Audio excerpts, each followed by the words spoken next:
Okay, looks like we are live. I know it's kind of late tonight, so I'm not expecting too many people, and this one will definitely be a shorter one than usual, just going over some commonly overused objections, arguments that have been dealt with ad nauseum. We do have people in the chat, though. Doki Doki Bible Club, as always, it's a pleasure. These are a lot of fun for me. And Doki Doki with the super sticker already. That's awesome. I'd have a coffee right now, Doki Doki, but it is probably considered even too late for myself. Heaven, God bless you as well. Good to see you. So I hope everybody's having a good night tonight. We've got a lot to look forward to. It's the 20th, so 4 days all confirmed. We're going to have Ken Hovind versus Derek Barnes. I've debated him on Modern Day Debate. Really good debate. Lots of fun. So that's going to be a good debate. Topic will be, is evolution a science? Also, I just got 2 books that came in today by Dr. Rob Stadler, The Stairway to Life, The Scientific Approach to Evolution. So I am going to read through those over the next week. And we're going to have him on for an interview as well, probably in the next week. He was on John Maddox's channel, and it was a really good interview. So I'm really looking forward to that one. Good to see everybody in the chat. Why 3 a.m.? Yep, it's a little bit late, but we're going to get right to business and go over a few things. Definitely check out. We've been pretty thorough over the last couple weeks on refuting the critics. We've got lots of playlists. Go check the playlist section. Tons of content, tons of videos. You can see here the new SFT logo. So we're going to be having a new shirt coming out soon with that logo on it. And why don't we get right into it? I got a few things I wanted to go over. For one, I've noticed that the evolutionist, the critic, they can't seem to wrap their minds around the genetic data that's just so consistent with a biblical creation starting point from Genesis. Because when you read Genesis, okay, God gives us the history of the universe. He gives us the history of humanity. That means there's a few things that had to be true if biblical creation were true. Now, because we see such specific claims being made in Genesis, we can actually test these claims to modern scientific data. And I want to go over this real quick because it's incredibly important, okay, especially for the Christian and maybe the Christian that's new to the faith and they're just getting into their Bible reading, and maybe they're seeing videos out there from these militant critics and opposers of the Bible and creation science, of course. Well, the thing is, you can be confident that the claims made in Genesis are 100% consistent with modern scientific data. They lead to retrodictions, predictions. It's a fascinating time to be a young earth creation. So for example, we know in Genesis that we read God created what? 2 people, Adam and Eve. This is the first couple. My new book out, The First Couple, Adam and Eve. I'm glad a lot of people are enjoying it, refuting the critics of biblical creation.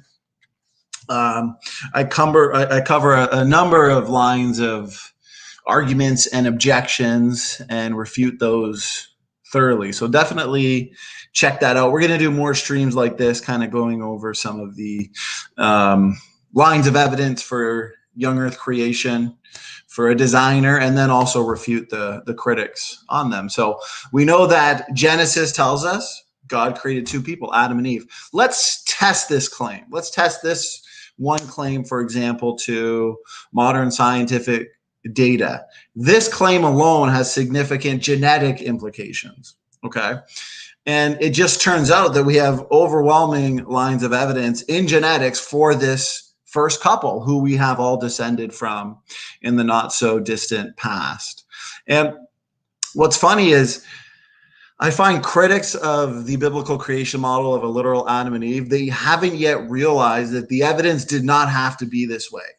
Okay, the genetic data could have come back completely contradictory to a literal Adam and Eve and a biblical creation model, but it just so turned out that it's in favor of the biblical creation model of ancestry. There didn't have to be evidence for one female ancestor of all people on the planet, which is Eve, the mother of us all. We've touched on mtDNA in incredible detail. You can find it all throughout our books, our videos, of course. But when looking at mitochondrial DNA, okay, that unique piece of DNA, we can look at it and see, is this claim made in Genesis, is there any validity to it? And there is every possible reason that we could have discovered that mitochondrial DNA, that the mitochondrial DNA ancestor was not so unique. For example, the evolutionists, they've force-fitted all the data into their fairy tale story. For example, Gutsick Gibbon in the comment section.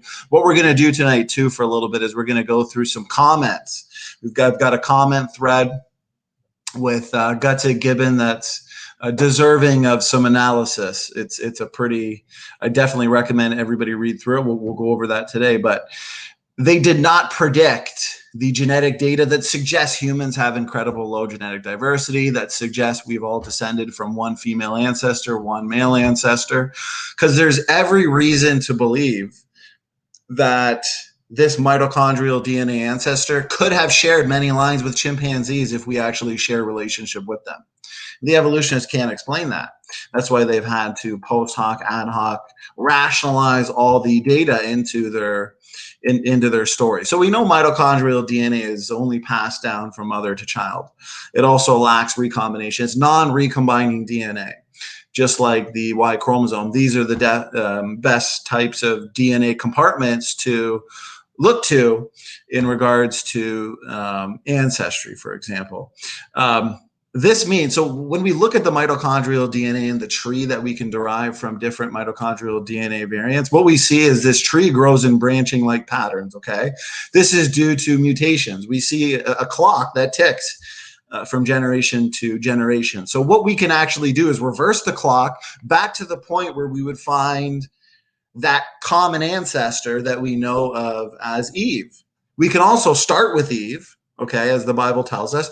Eve would then have children, and then her children would have children, and their children would have children, of course. Every time a child is born, what happens? There is a chance that a child would have a mutation. Okay, a mutation essentially is a random change in the nucleotide sequence or a random copying error in, you can get it in the mitochondrial DNA, y-chromosome, nuclear DNA. So here's the thing. Every time a mutation happens, this would result in a new branch on the family tree. And then, of course, over time, the family tree gains more and more branches. We can then back this process up to where we eventually find the woman of whom we have all descended from. We can count the number of mutations found in people today. We've done this, and it turns out that we can really only find about 20 to 30 mutations that separate most people in the world today, the max being about 100 to 120. Those would be the mutations that separate us from our Eve ancestor. Therefore, the Bible account of human origins, as we see here, is verified through modern scientific data, specifically genetics. And when you actually look at the phylogenetic trees that are derived from mitochondrial DNA, there's only a few mutations. There's not that many mutations to account for. What we see is easily accounted for in a biblical time frame. And this is the major problem for the evolutionists. It's too close for comfort. And based on the genetic data, they've had to adopt, they've had to bring out their storyboard and say that there was a hypothetical population bottleneck, 70,000 years ago, reduce the population to 2 to 10,000. We know that that would have been incredibly genetically compromising to that population. So the question is that feasible? But we've touched on that a number of times. But I just kind of wanted to give that perspective that these, and we can even get into the Y chromosome, but these things did not have to be true. And that's the important thing to take from this. The data is actually consistent with a biblical creation starting point. So if I can here, what I'm going to do is screen share a comment section and kind of go over a few arguments that I've seen here that have been addressed over and over again. Doki Doki, thank you so much for the super sticker.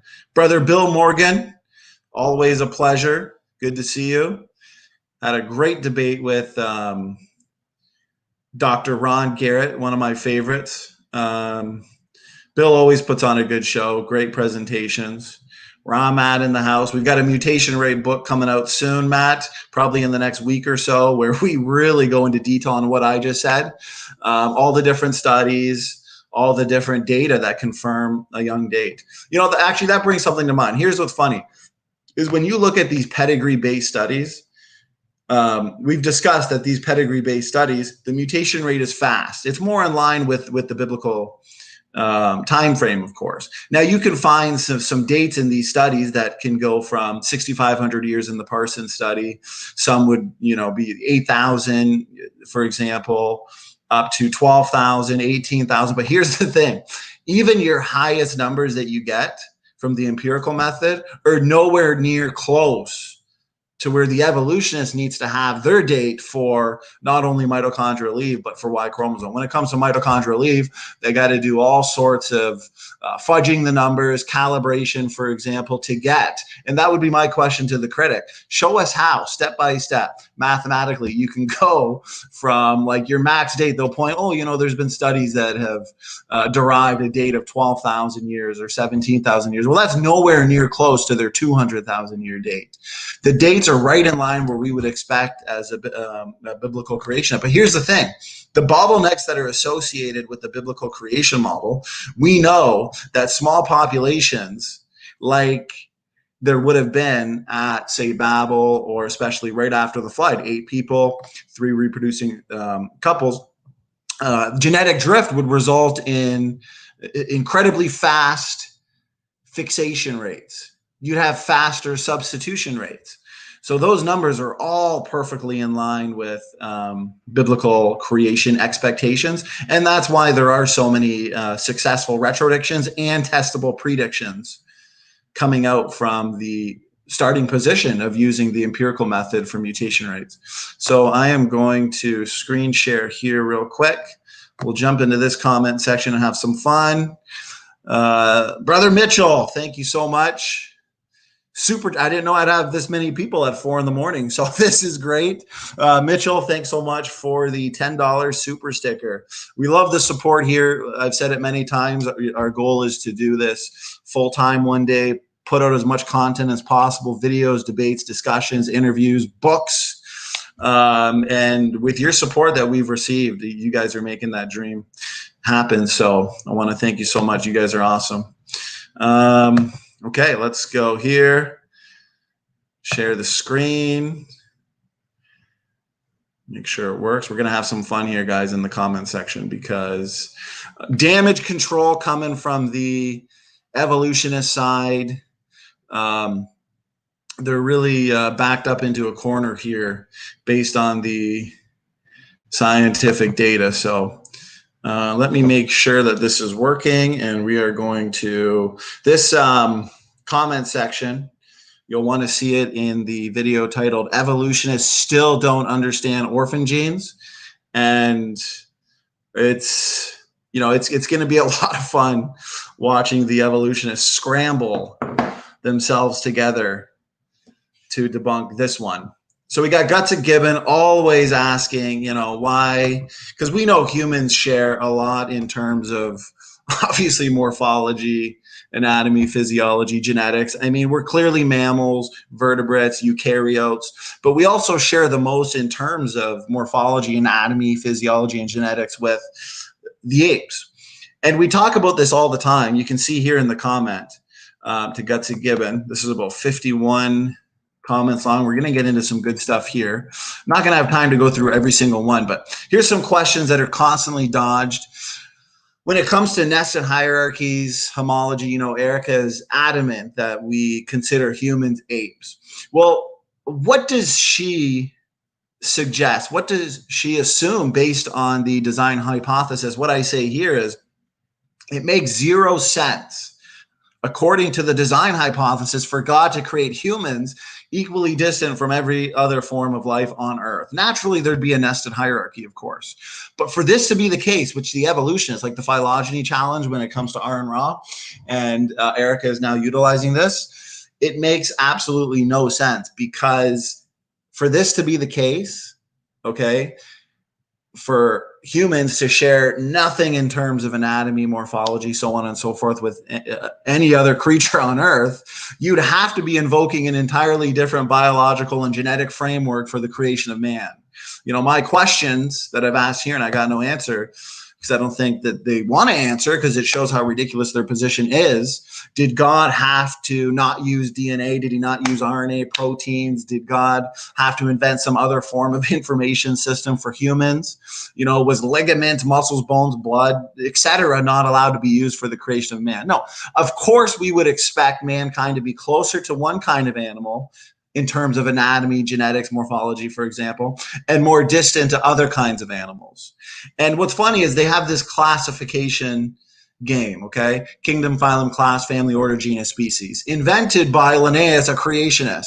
And he determined classification based on function. And that's what we're saying. That's why we look to DNA function. And what's funny, if taxonomy, semantics, and games is the best that they have, that's pretty sad. And another question here, so if you keep looking, I definitely recommend people go, I'll link this video. When it comes to orphan genes, Erika's argument up here, let's have a look. So she says, the point I was making with orphan genes is essentially ignoring entirely favor of other things you guys want to discuss. She says, orphan genes still denote humans as primates. Their main argument is the fact that when it comes to orphan genes, orphan genes are oftentimes species specific. So you'll find some of these taxonomically restricted and essential genes in some species of the same family, which we would say is the same kind, but they're also not found in other species. And they think this is a contradiction. Well, for one, they give no lines of evidence. Dan attempted in a video, and it's laughable. Go read the papers. Nothing but inference, nothing but assumptions, because they're assuming what's called de novo gene synthesis, because they see orphan genes exist. Well, why do orphan genes exist? The clear explanation for their existence is that they had to be specially created due to how functional they are. They're taxonomically restricted, of course. They're oftentimes essential to organisms. This is what we'd expect with the biblical kinds. But they think that this is a contradiction, the speciation issue. So my response here, and I didn't get an answer. For one, still a lack of observable and empirical mechanism for the de novo creation of taxonomically restricted and essential genes. Okay, still haven't been provided that. There's no series of mutations that's going to take a non-coding region of our genome into something incredibly functional and essential that we see in terms of orphan genes. But the argument when it comes to the species, Doki Doki, thank you again for the super sticker. You guys are awesome. Doki Doki has won the award for most super stickers. So I didn't even know super stickers existed till you came along, Doki Doki. And Doki, you give the best comments. I got to give you credit for that. So what I say here is, once again, another question that's not answered. You can read through this. I say, are you denying speciation and the mechanisms behind speciation? Okay, because here's the thing. When it comes to the distribution of orphan genes that we see, this is exactly what would be expected based on speciation mechanisms. Shifts from heterozygosity to homozygosity, of course, inbreeding, breakaway populations. What we're actually seeing, and makes most sense since there's no observable empirical evidence for these orphan genes popping up out of nowhere. It's nothing but pseudoscience. But what we're looking at is these orphan genes and the design hypothesis the original created kinds or original genotypes, we've seen diversification of the original design genotypes.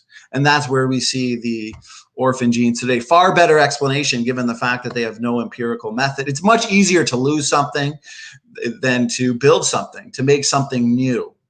But there's one thing here that really jumped out at me. So we got Brother Ramat in here who's given a tour on the mutation rate data. She said she's finally going to try and address the testable predictions coming from the history of civilization and the stamp of human history found in the Y chromosome and the mitochondrial DNA that Jensen is putting out. Now, here's the thing. Here's what they don't seem to get. They just want to nitpick at methodology. There's one argument that Erika constantly parrots that I'm going to destroy here in a minute. But here's the thing. When it comes to the last 3,000 years of human history, okay, that's only about 1%, according to the deep time evolutionary story, of the 300,000-ish years of human evolutionary history, okay? When it comes to detecting genetic signatures and signals in our Y chromosome, in our uniparentally inherited DNA, okay? What you'd be looking at is a lot of noise, okay? In theory, you might be able to find some signal if deep time evolution is true, but it'd be really difficult to differentiate signal from noise. Now, if what we are saying in regards to the Y chromosome molecular clocks, the mitochondrial DNA molecular clocks, that we're saying the Y chromosome takes us back to 4,500 years. We know the Y chromosome mutates fast, a lot faster than ever expected. And the mitochondrial DNA mutates fast as well, goes back about 6,000 to 6,500 years. Now, if this is true, okay, that means a testable prediction would be, okay, then we really are looking at a maximum history of civilization in these DNA compartments of about 6,500 years. Therefore, we should be able to detect these genetic stamps. And that's exactly what Jensen's doing. He's coming out, he came out with a paper recently on the history of civilization on the Y chromosome. So that's the thing. They want to nitpick all day, okay? But they never want to address why it's working so well, why the active research program is working so well. Why is it working towards, why is it resulting in future testable predictions? So none of them actually want to go, head to head with somebody like Jensen, who's actually willing to test predictions. So let's see here. I'm going to go through her comments and I'm going to go to mine because this is what I find funny. She says, I asked, have you read the latest 2 papers on the Y chromosome? I'm going to check from my phone, make sure that the comments are showing. Okay, perfect. So, Doki Doki says, I use an app called Leave Crazy Comments on SCFT channel app. I love it. So, right here, Erika says, let's go. She says, I actually had not. So here's what's funny. Go look at my debate, my 3rd debate with her. It's got to be 5 months, 6 months, maybe even longer. I mean, time flies by these days. So let's say 6 to 8 months ago, we had 30-minute discussion back and forth on molecular clocks, the Y chromosome. And I pointed out, she kept saying, well, when are these predictions going to come true? I said, have you not read the newest paper on the Y chromosome? And I believe she said she'd read it, but I definitely used that argument and she had no response. So as you can see here, it's been 8 months and, she hasn't yet read it. So apparently she says, but this afternoon I sat down and her jaw was hanging. She says, here's a hilarious argument. And I want to say that I've talked to evolutionary scientists, the serious students of evolution that aren't even concerned with this answer. So wherever this argument came from that Erika is using here has just been repeated without actually considering if it's a good argument or not. So she says, it turns out that the team used dyads rather than triads. And she says, Jensen actually did this again.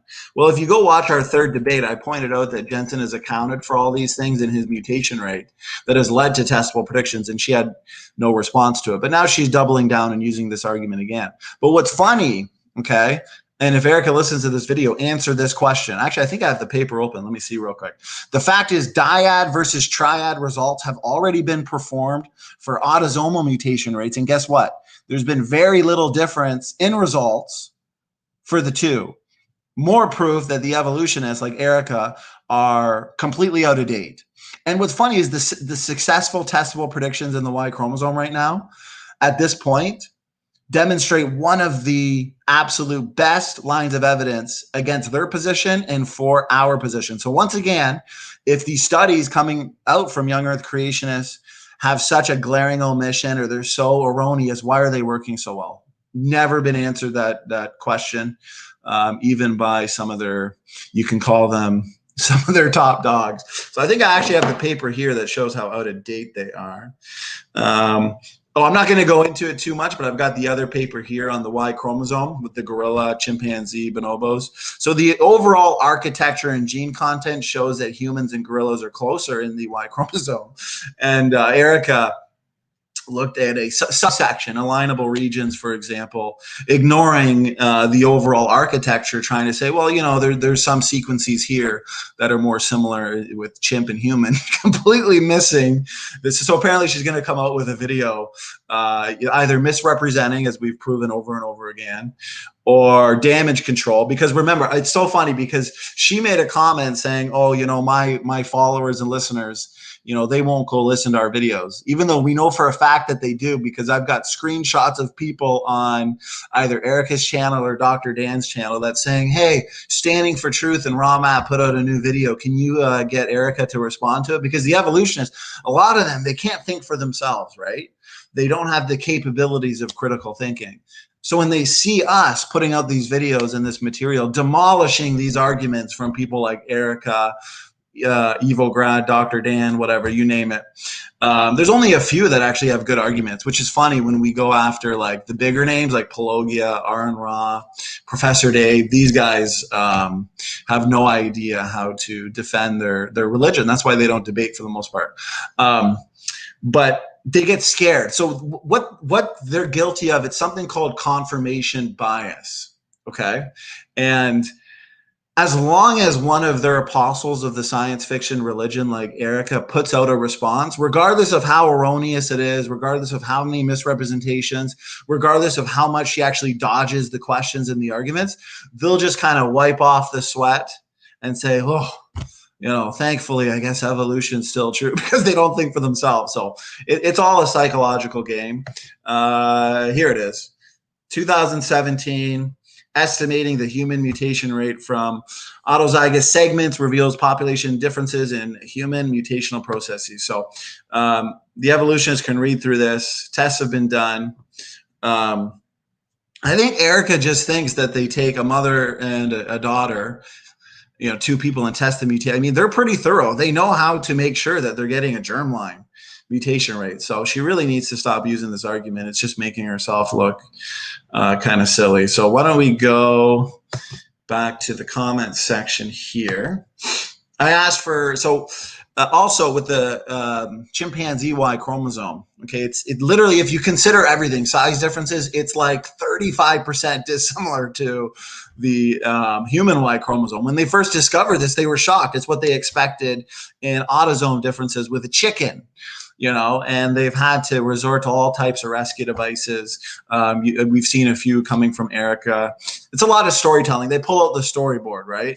And what's funny is if this rescue device is actually true, we should find some, hypothetically, some highly mutated or divergent Y chromosomes in people groups today around the world. But it turns out, even if you consider Africa, which has higher levels of genetic diversity, and non-Africans, we're all 99.9% similar. There's incredibly low genetic variation and diversity in Y chromosome, mitochondrial DNA, and just our genome as a whole, which is evidence. This is consistent with the biblical creation model. We came from Adam and Eve, two people. We'd expect one mitochondrial line, one Y chromosomal line, low genetic diversity. So, but that's what's funny is if the Y chromosome does so many weird things, where's the highly divergent Y chromosomes today? So she, you know, she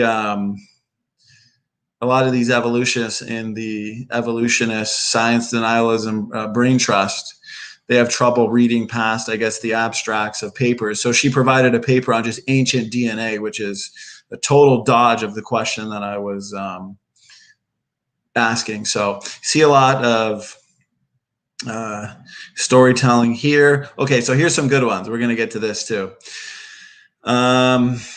Oh, so what's funny is she says, because I said, why are there only 4,500 years worth of mutation accumulation in the Y chromosome? So here's the thing. I just want to point out, go read this when you get a chance. Not going to have enough time to go through every single comment. Go read it back and forth. Read the comments. Read the comment section in the video I put out today that Erika is doing damage control, and see for yourself, you know, who's the one that's dodging, who's the one that's misrepresenting. And then when she puts out a video for damage control, you're going to see that that's exactly what it was. So she tries to put a paper that, you know, the Y chromosome atom is 200 to 300,000 years old, even though she fails to mention that this is all based on calibration, assumptions. It's not based on the empirical rate, the empirical method. When you actually look at the literature, they've got dates all over the place, all over the place. There's no consistency with it. So she points out here that Dr. Jensen supposedly ignored a couple papers. I got to see exactly where it is so we can get to the rebuttal to it. Let's see, more comments here from her. We got some good stuff here coming up, guys. So yeah, definitely read these. Makes a lot of comments on ERVs. Still doubling down, saying it's just one or two, even though we present paper after paper after paper. So we've been hitting that one ad nauseum. Complaints about Homo floresiensis not being a degenerate form of erectus, even though the evidence strongly indicates that. The Australopith-like primitive features can all be explained through pathology and disease. Not gonna go through that in great depth right now, because we did so in a 2-hour video, Matt and I, the other day. Let's see. She makes another funny accusation here. There's an argument here she got exactly from Swami Das. So here's a bunch of papers here showing how wrong she is on the Y chromosome. But there's one here on, let's get to it. Once again, guys, definitely check out this conversation. Raw Matt throwing the data. She's ignoring it. Okay, so right here, she says, I pointed out that he's looking at high-quality sequencing Y chromosome studies, Dr. Jensen, and she's denying that. She's saying that there's way more. There's dozens of others. And then she links a couple studies, you know, accusing Jensen of not considering these. So here's my response, is that we're not going to get any answers to. If she makes a video, don't dodge, okay? Here's the facts. This is why she's wrong, and she didn't actually look at the data. She just copied other evolutionists. So, well, let me just see the chat real quick, make sure everything is good. Okay, let's see. Well, we've got a good audience even at 4:30 in the morning, guys. So this is awesome. Luca, good to see you, Luca. Yeah, awesome. Good to see everybody. Luca says, I was reading a quite mad Erika in the comments. I think, no, well, here, Luca, all you got to look at is the data. I explained how when you look at she's angry because she's been exposed. Here's the thing. When you look at the overall architecture and gene content, it says it right in the paper, human Y and gorilla Y are more similar. Anyways, oh, that's awesome, brother. Yeah, we got church as well in the morning too. So I usually do pretty good on just a few hours sleep from Saturday nights. So here we go. Hopefully Erika can deal with this and not dodge it. Here's the facts. The mutation rate was actually justified based on 4 papers. Carmen et al. Yeah, you can read these for yourself. Iceland paper, 2017 paper as well. The dozens / hundreds of other pedigree-based papers, though, they don't exist. Erika made this up. And that's why she doesn't give references for them. Now, she does give references for 2. I'm going to show you why she was just parroting another argument from somebody else. Now, here's where she's confused, you know, the poor girl. So Hundreds of Y chromosome studies, yeah, they probably exist, okay? But they don't test the mutation rate, Erika. This is why Erika needs to stop copying arguments, I say, from other people who don't. Unfortunately, a lot of them are showing themselves to just be dishonest, like Evograd and Dan especially, because they're not addressing the actual arguments. You know, they're dodging. They're professional dodgeball players. Dodge, duck, dip, dive, and dodge. So let's see. So right here, I point out that Gutsick Gibbon really should address this major error. She hasn't yet. I said, provide the references. Still haven't been given the references. And what's funny here, once again, okay, on this specific paper. So we already addressed the dyad versus triad, that it's not an issue. There's only a few that would actually suggest it's an issue. It's ridiculous to say that we can't be diligent enough to figure out what's germline and what's not. So in regard to dyad versus triad, Erika, you know, this is to you. Dr. Jensen, even Jensen's noticing that these skeptics are just passing around notes, nearly copying each other word for word. That's why we're constantly answering the same questions over and over again. So Erika, in her comment, you can see it. She employed the same language that they use too, using Control F, she says. And the fact is, though, you're not going to find somatic in the first paper. She says, oh, I looked for the word somatic, right? Dr. Jensen is clear that he didn't deal with it in the first paper. Instead, he wrote an entire second paper, the one that actually goes over the testable prediction that flows from the first paper. So I'm going to give a prediction that she probably didn't read that one. Oh, and by the way, I actually invited Erika to talk today, but she didn't get back to me. I don't think she wants to. She knows she's wrong here. So let's see. So he didn't deal with it, wrote an entire second paper, and it comes down very strongly on the side of young Earth creation. Now, my prediction, she says she's finally going to address it. It's going to be more complaints. It's going to be more nitpicking, and still not answer the question as to why it's so consistent with the creation model of origin. So that's my prediction, and I think it's probably going to actually come true. So what Gutsick Gibbon is doing here, you can see here in this comment, she's just pretending the second paper doesn't exist. She might not even know it exists. I don't know. But this allows Gutsick to pretend that Dr. Jensen never addressed the issue when he did.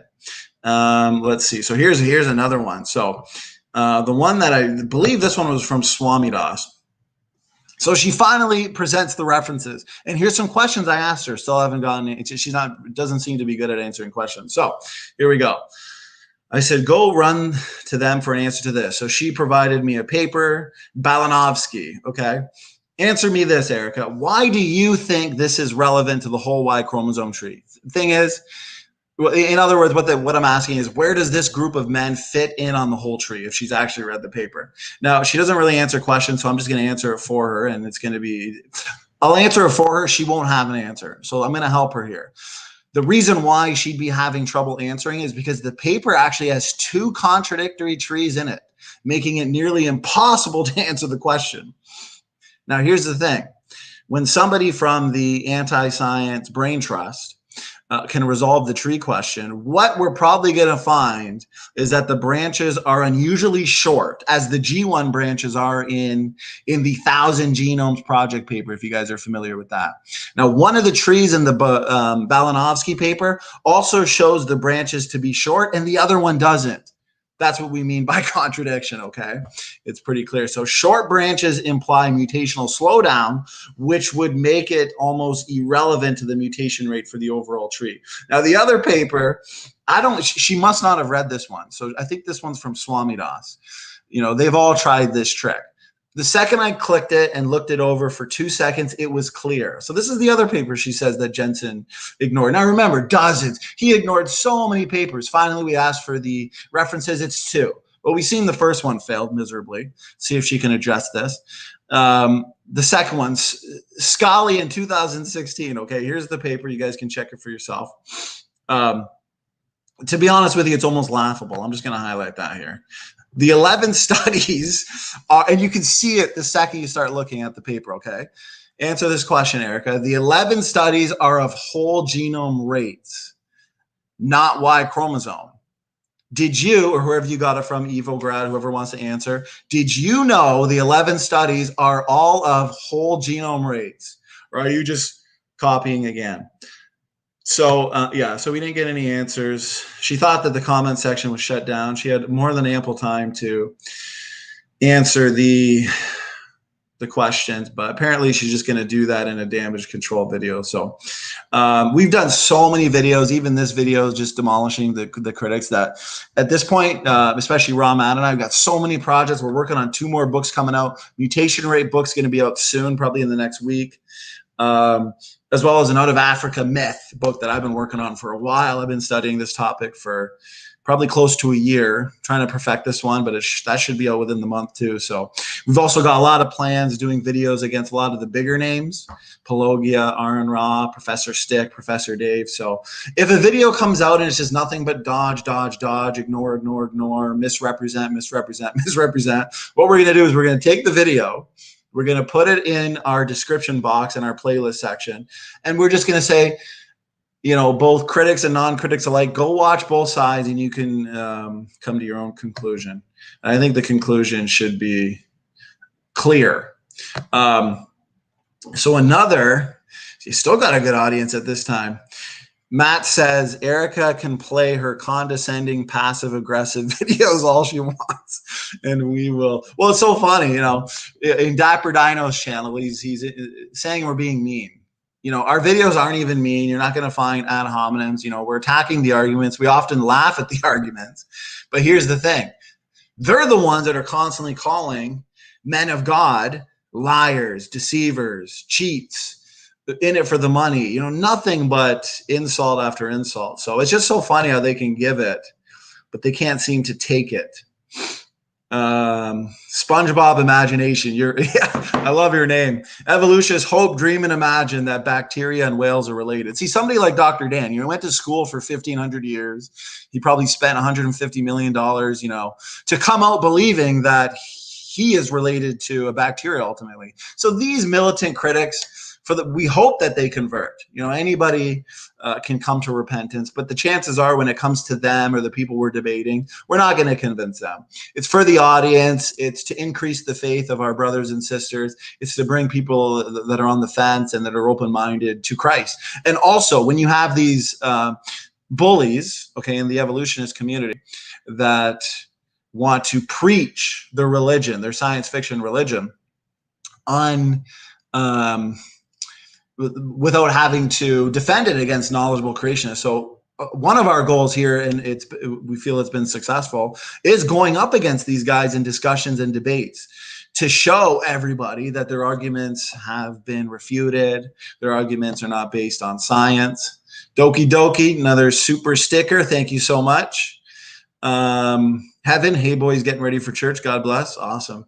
Yeah. So yeah, it's good to see everybody tonight. Lots of very, if people are listening, you can see here that the Gutsick Gibbon, one of our favorite critics, she's had a chance there in the comment section. She's had many chances to even come on. I invited her last couple days to discuss the data.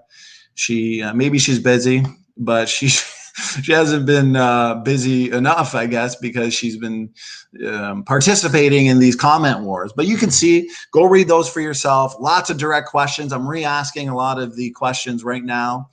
Hopefully we'll get an answer. Another question, one that I have seen come up is, you know, this created heterozygosity hypothesis. You know, how can you tell then what's mutation and what's created, what's functional? And that's why you hear the word functional. Well, that's why function is probably the best tool at this point. We're making predictions. And they always say, oh, there's no predictions, you know, coming from the creationist side on function, which once again proves they're not up to date on the literature. I spent 10 minutes explaining one specific one on the highly conserved mitochondrial DNA proteins, the cytochrome C, for example, being one of them, to RJ Downard. And he didn't understand any of it. And he's supposedly reviewing the Replacing Darwin book. Isn't that funny? So, but we can also make good hypotheses based on what? Allele frequencies. We know the allele frequencies we see around the world. The Y-chromosome is geographically specific. Deletions seen around the world in populations, for example. It all speaks of the Babel dispersal. But here's the thing, okay? Here's a rule of thumb.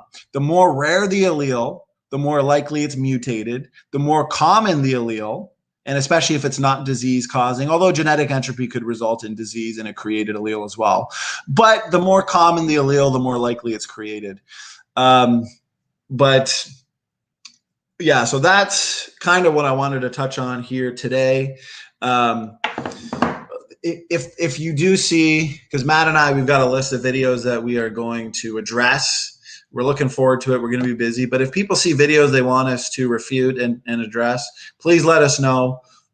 Send the video either by email or post it in the comment sections, and we'll get to it. It's always fun refuting the critics, refuting the pseudoscience, of course. SpongeBob and Imagination, all involved with Team SFT, are doing tremendous work countering the science fiction religion of evolutionism. Thank you so much, brother. Yeah, it can be a lot of work, but there's a lot of reward that comes from it. You know, here's one thing though that I want to point out with Dr. Dan. Here's why sometimes it gets to the point when they're so militant and their livelihood depends on believing that whales, pine trees, bananas, and human beings are related through common ancestry. You'll give them the answer, but then they'll just say you didn't answer. They won't accept the answer because they can't. Okay, too much is riding on their belief in pond scum to people evolution. But he keeps asking about the Neanderthals, okay, why they're so different. For example, we've spent tons of time on these videos, and it's clear, okay, this is just basic, that genetic drift occurs more rapidly in small populations. And what we know about the Neanderthals, tons of new novel mutations would have been fixed, because genetic entropy or genetic drift would be occurring rapidly. We know the Neanderthal population was small, and it was not only small, it was restricted to that small population size for a large number of generations. And it's just common sense. Small populations, Dr. Carter talks about this, are also at a greater risk of extinction due to what? High mutation accumulation, which oftentimes leads to rapid and accelerated genetic entropy, genetic degeneration. So Robert Carter points out, actually fascinatingly, that the Neanderthal sequence has many deleterious mutations, several of those in one particular gene. So we've talked about how it looks like purifying selection would have broken down in the Neanderthal population, but you know, they just want to keep saying that it's still a problem when it's been answered over and over again. But we've talked about that in incredible detail. It's just something that came to mind here. But like I said, any questions, any ideas, guys, let us know here on Standing for Truth. And yeah, we'll do our best to get to as many videos and as many evolutionist pushing their pseudoscience as possible. So thank you guys for listening. Thank you for the super stickers, super chats. Good to see everybody even at this time in the chat.